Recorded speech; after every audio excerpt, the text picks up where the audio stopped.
All right, welcome back. According to the British military, some Russian troops are moving back into Belarus and Russia to likely reorganize and resupply as they continue to shell Ukraine. This is the Kremlin's reporting. No breakthroughs or anything promising coming out of the latest peace talks in Turkey. And we want to get you out to the ground now. Joining us with the latest is our correspondent, Michael Grimm.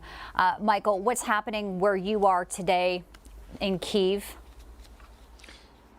Good afternoon. It's been a very busy day, not just in Kyiv and around Kyiv, but really throughout the country as the Russians consolidating forces. I can tell you that here outside, which would be the suburbs of Kyiv around Irpin, I was embedded earlier today with the police. The police are backing up the military. What they're trying to do is go into these areas that was shelled pretty badly and get some of the civilians out and get them evacuated to safety. I was able to speak with one of the police officers, and although his English is not the best, here's what he had to say. How long have you been a police officer? European police. 5 years I work police. What are the police doing today in Irpin? We are going to people Irpin evacuation and help people to evacuate. Evacuation. Did the army, Ukrainian army, push Russian army out of Irpin? Yes. Yes. Push army, European, Russians army are out.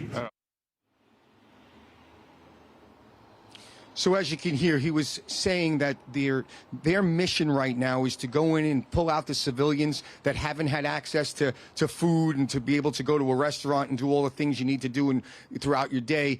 And he confirmed that the Russian army was pushed out of Irpin.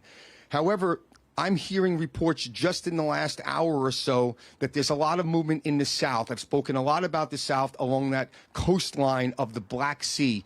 Kherson in particular, which fell to Russian control early, really within the first week of the invasion, that Russian army is moving towards Mykolaiv. There's a lot of shelling. The intensity has increased dramatically from the sources I'm hearing on the ground, and that would make sense that they would go to Mykolaiv because that's an extremely important port city, and then they would stage there, they would consolidate and look to take Odessa, which to some extent would be an Alamo for the Ukrainians, because if they were to lose that, they would be landlocked. They would have no access to the sea, so the Ukrainians will hold all their forces at Odessa, but right now Mykolaiv, from what I'm hearing, is under a pretty intense attack from the troops coming out of Kherson. All right, and you were just there a few days ago. Michael Grimm, thanks for that live update in Kyiv. Appreciate it. Let's focus on Chicago now and Mayor Lori Lightfoot. Nearly 2 years ago, she created a secret security unit to protect herself and her family from an alleged stalker. The unit was known as 544. It protects City Hall and Lightfoot's home. It consists of 71 officers on top of the mayor's bodyguard detail. Just a reminder, this is the same mayor that worked to defund the police as crime soared in her city. You've heard so much about the shootings and the deaths, the murders that have taken place there. All this has been reported, as you can see, by the Chicago Sun-Times. Let's welcome in now Raymond Lopez. He's an alderman in Chicago Ward 15 to talk more about this. Great to have you back with us, Alderman. Thank you. Good morning. This also comes after Lightfoot promised to slash $80 million from the Chicago PD's budget in 2020. That proposal was later scaled back to $60 million, but it was still cut. And here she is with this massive amount of protection. How is this playing out in the city of Chicago? You know, this shows the hypocrisy that is Lori Lightfoot, where out of one side of her mouth, she says that she's going to do away with the police. She's going to cut positions, which she has. Over 600 police officer positions have been cut in her 2 budgets. But yet when it comes to her own safety, that's her priority. And she has the equivalent of 1 police district protecting her. There are more people protecting her than the entire ward, 15th ward that I represent at any given time.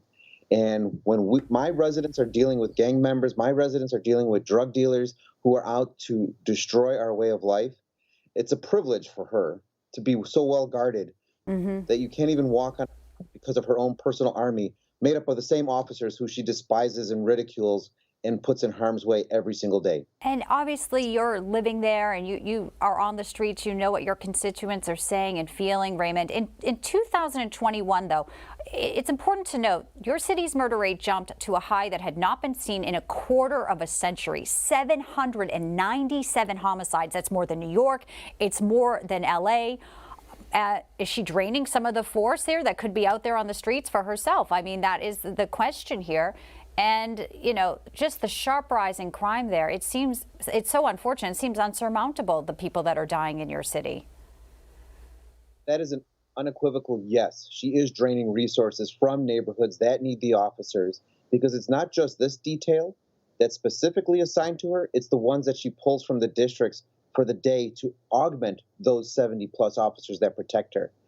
We need the resources in neighborhoods. We need to be able to address the magnets of violence in our neighborhoods. And as long as the mayor is just focusing on herself, we're not able to do that. Those numbers are just the tip of the iceberg of how bad it's gotten in Chicago over the last 2.5 years, as the mayor and her superintendent, David Brown, push policies that allow criminals to know that they can literally get away with murder in the city of Chicago. Our police aren't allowed to chase you on foot. They're not allowed to drive after you in their cars. And pretty soon, I have no doubt, they won't even be allowed to put handcuffs on you out of fear of hurting the criminal's feelings.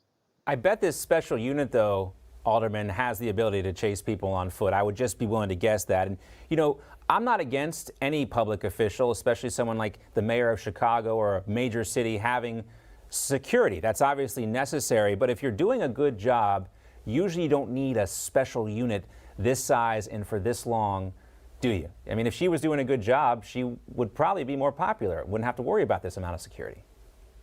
If you were doing a good job in addressing the needs of the citizens of Chicago, they would welcome you with open arms, and you wouldn't have to be shuttled around on a golf course surrounded by police officers on bikes and running through parades because people are trying to come after you.